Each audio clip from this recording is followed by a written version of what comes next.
Nós vamos resolver agora então o exercício 62 do capítulo 13 do livro Princípios de Química, oitava edição. Vamos lá. O problema então nos diz o seguinte: o ácido selenioso, né, H2SO3, é primariamente ou principalmente usado para, enfim, escurecer, né, quimicamente cobre, latão e bronze. Ele é diprótico, né? E com as seguintes constantes de ionização, com os seguintes valores, né, de Ka.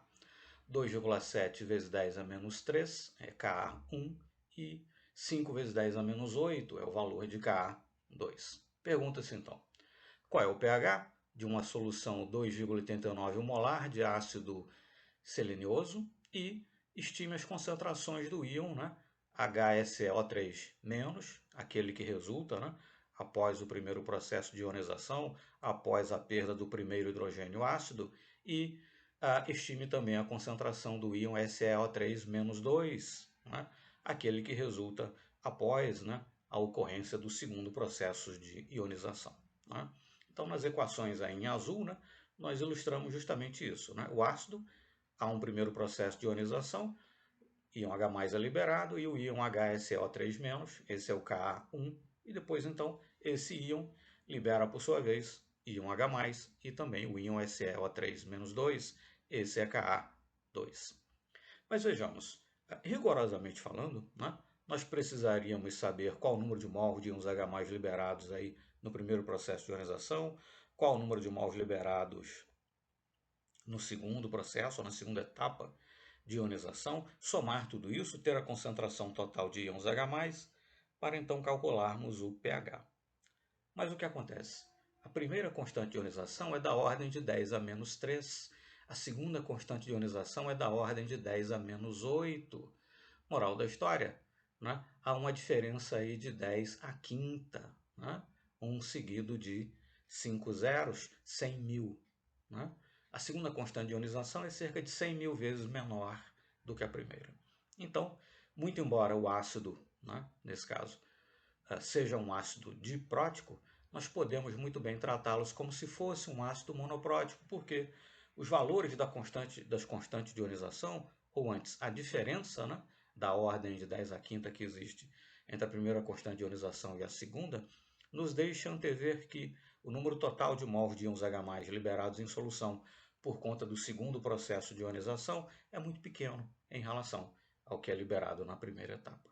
Tá certo? Então, trataremos o ácido como se fora monoprótico. Então, Ka1, né, 2,7 vezes 10 a menos 3 é igual a concentração de íons H+, concentração de íons H+, né? Não sei qual é, X. A concentração do íon, né, HSO3- também não sei qual é, mas é igual a dos íons H+. Então, X vezes X, X ao quadrado. Né? Bom, e aí então, o pH é 2, perdão, a concentração é 2,89, né, molar. Então veja que nós temos uma concentração de 2,89 contra uma constante de ionização da ordem de 10 a menos 3. Né? Então podemos sim, né, assumir que a concentração do ácido no equilíbrio é igual à concentração inicial. Se você quiser fazer o cálculo exato, no denominador você teria 2,89 menos x. Né?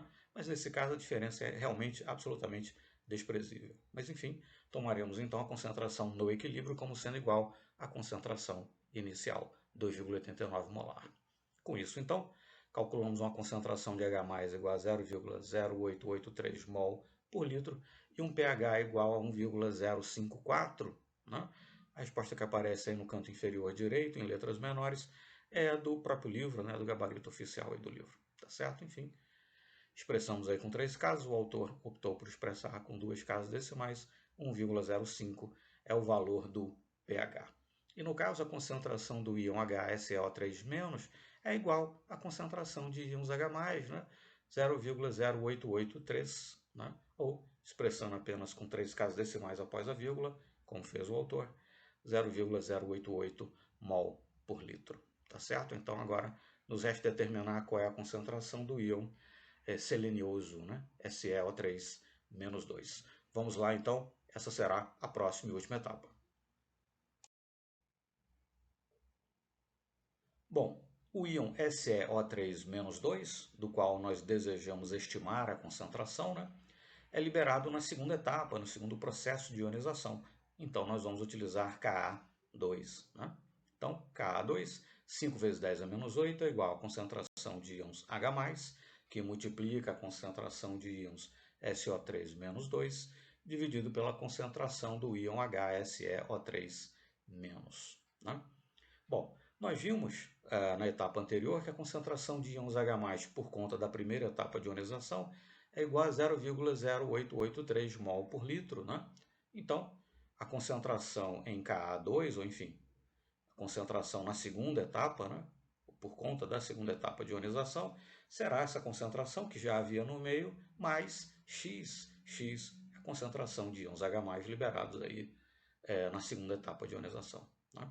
E, por sua vez, a concentração do íon HSeO3-, que nós vimos que também era igual, né, à concentração de íons H+, 0,0883 mol por litro, nós temos que dessa concentração subtrair, né, aquilo que será ionizado. Daí, então, o denominador ser 0,0883 menos X.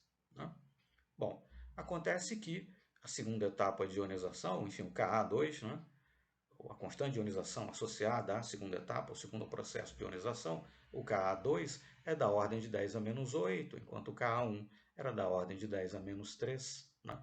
Uma diferença de 10 a quinta, né? Entre as duas grandezas. De forma tal que sim, podemos prever, né? Enfim, deduzir, né?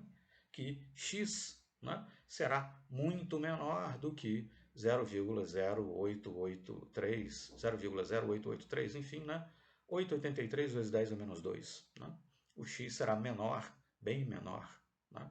do que 8,83 vezes 10 a menos 2. De forma tal que 0,0883 mais x é aproximadamente igual a 0,0883. Né? E para fins de cálculo, vamos tomar como sendo igual. Da mesma forma, no denominador, 0,0883 menos x é aproximadamente igual, e para fins de cálculo, consideraremos como igual, né, a 0,0883. Né? 0,0883 dividido por ele mesmo, igual a 1, de forma tal que a concentração do íon SeO3-2 será igual a Ka2, ou seja, 5 vezes 10 a menos 8, concordando aí, inclusive, né, enfim, com a resposta oficial do próprio livro. Tá certo? Ficamos por aqui, então. Essa é a resposta para a parte final, né, do problema, ok?